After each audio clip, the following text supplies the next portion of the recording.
Good morning, church. Thank you for joining me again this morning. We started Psalm 66 yesterday and made a number of observations.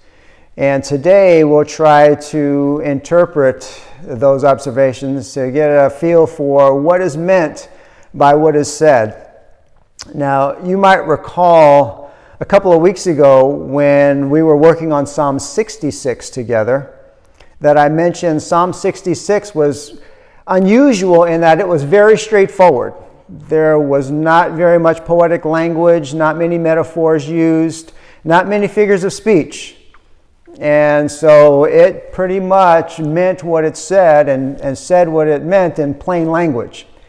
Psalm 46 is different from that, but it's a normal psalm in that there is lots of metaphor, lots of figures of speech, lots of things that need to be interpreted, and you probably caught that yesterday, and I tried hard not to explain anything, but we'll try to do a little bit of that today. Beginning right up front in verse 1, God is our refuge. What is a refuge? Obviously, God is not a place, but a refuge is a place of safety.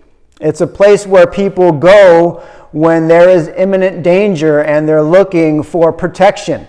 And that's what the psalmist is telling us, that God is that place, or in our case, He is that person of security, a place of protection, a person of protection.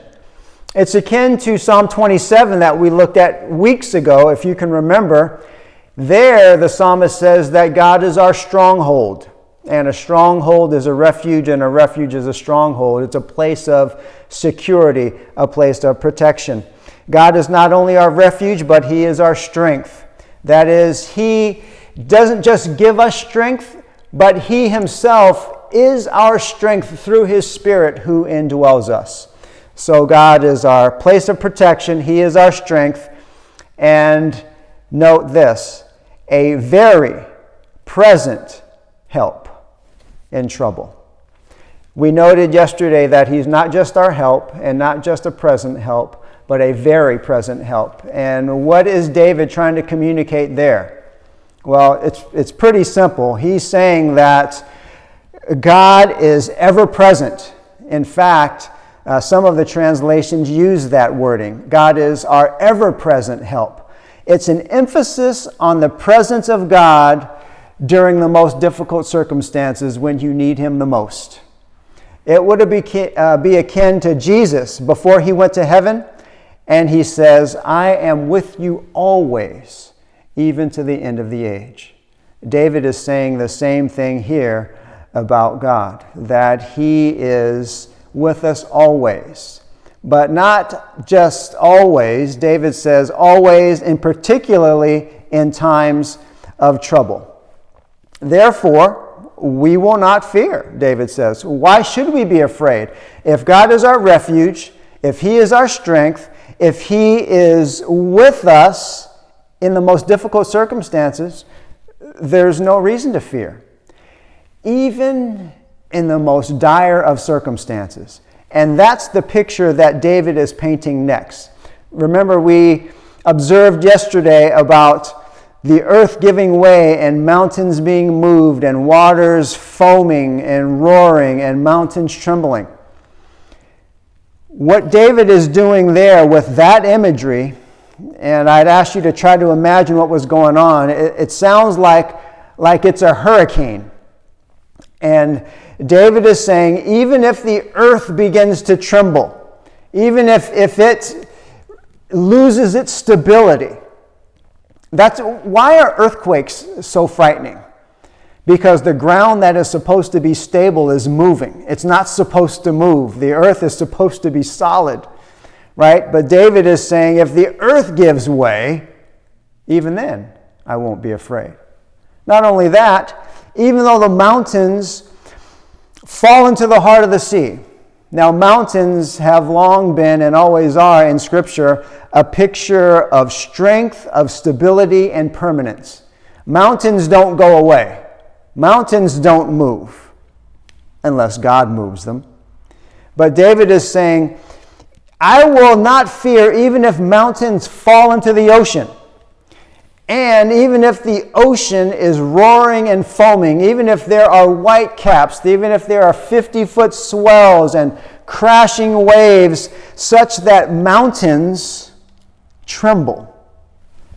Can you imagine waves crashing so hard into the side of a cliff that the mountains are trembling? What David wants us to see here is that there is no reason to fear even the most dire of natural circumstances.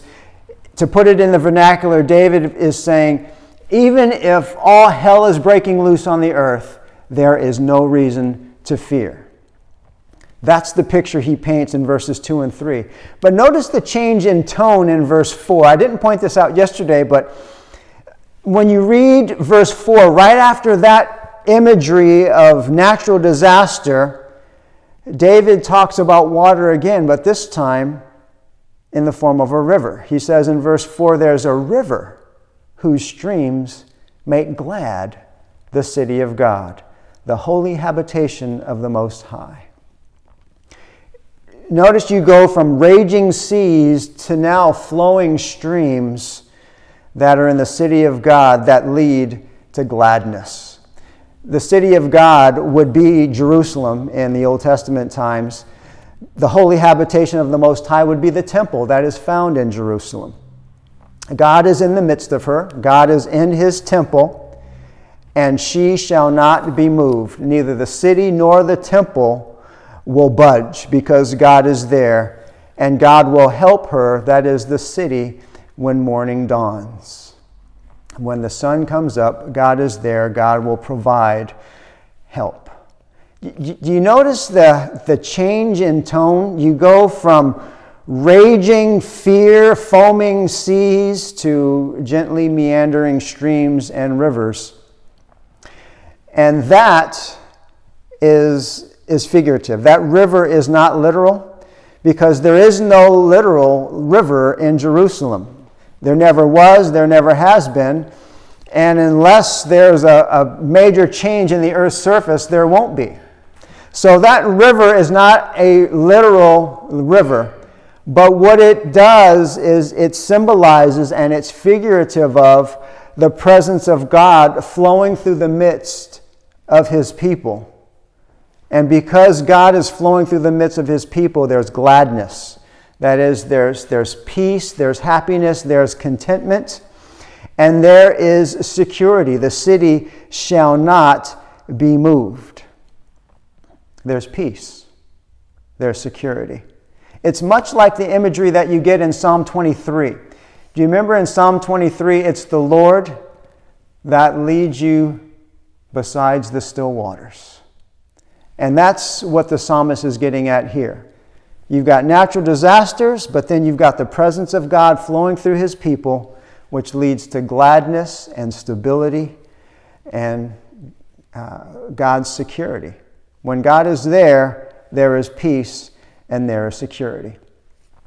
But now the psalmist shifts from the natural disasters in verses 2 and 3 to the peace of God to another potential difficulty and something that would give rise to fear in most people.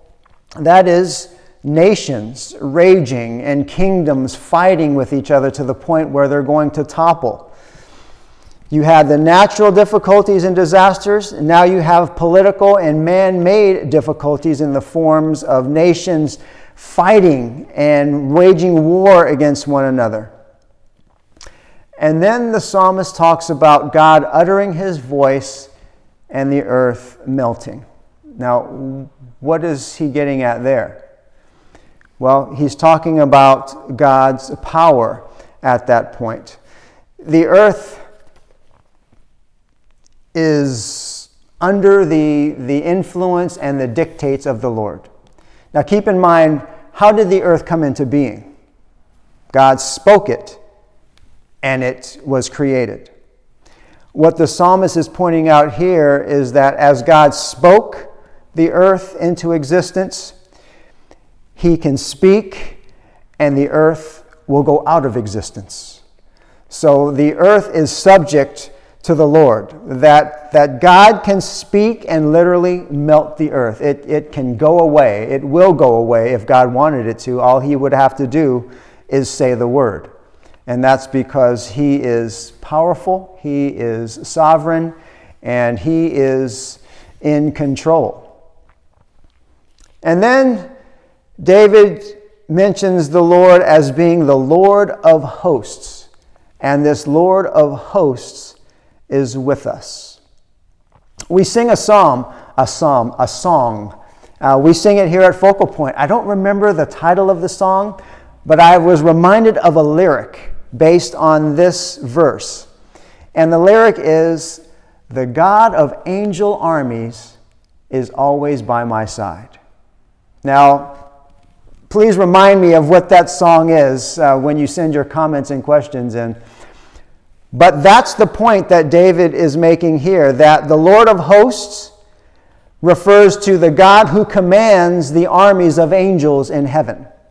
So he is the creator God, and he is the God who has armies at his beck and call, armies of angels. And that God who controls angels is with us, and that God is our fortress. And a fortress is like a stronger refuge. It takes refuge to the next level. Fortresses are impenetrable, and God is our impenetrable fortress. And so from 7, then David continues to give us descriptions of God in verse 8 through 11, and he says, "Come and behold the works of the Lord." That is, take note of the works of the Lord. Pay attention to the works of the Lord. Don't overlook the works of the Lord. And what are the works of the Lord? The desolations of the earth. God speaks and things are destroyed. God can bring desolation to the earth. He makes wars to cease. That is, note God's power over warring nations. He breaks the bow and he shatters the spear. Behold God's power over human strength and human weaponry. Behold, he burns the chariots with fire. Chariots in the ancient world were the tanks and the warplanes of the day. There is no military armament that is stronger than the Lord. David is saying, behold the works of God. He makes wars to cease. He destroys their weapons. In fact, there is no tank, no chariot, no airplane that is a match for the Lord of hosts. And then, as I mentioned yesterday, God breaks in at this point and says, yes, that's right. Everything that my servant David had just said about me is true. God gives us a therefore now. Therefore, be still and know that I am God. I will be exalted among the nations. I will be exalted in the earth. All of the raging that goes on, the raging that is taking place now in our current culture, God is saying, I will be exalted. God is saying, I will be lifted up and people will recognize my power, my sovereignty, and my greatness. Therefore, he says, be still. Don't worry. No scurrying around, no running around like a chicken with its head cut off. Don't fret. Don't lean on your own understanding. Be still and reflect on who I am and what I can do and my power and the fact that I am your refuge, your strength, your fortress, and your very ever-present help. Remember that. Know that. Ponder that. Meditate on that. And then the psalmist again concludes where he started. The Lord of hosts, the God who commands angel armies, is with us. The God of Jacob, the God of our fathers, the God of history, the God who made Israel a nation, and the God who adopts men and women into his family, he is our fortress. Church, one of the reasons that I selected this psalm is because it focuses our attention on just how powerful and mighty our God is, and the fact that we can place our confidence and trust and be certain that what he says is true, and who he is and what he can do never changes. Be still, church, and know that God is in control. Please send your comments and questions, observations, your thoughts to Pastor Charlie or myself, and I'll do my best to address those come Thursday. But we look forward to Christian Song tomorrow. God bless you.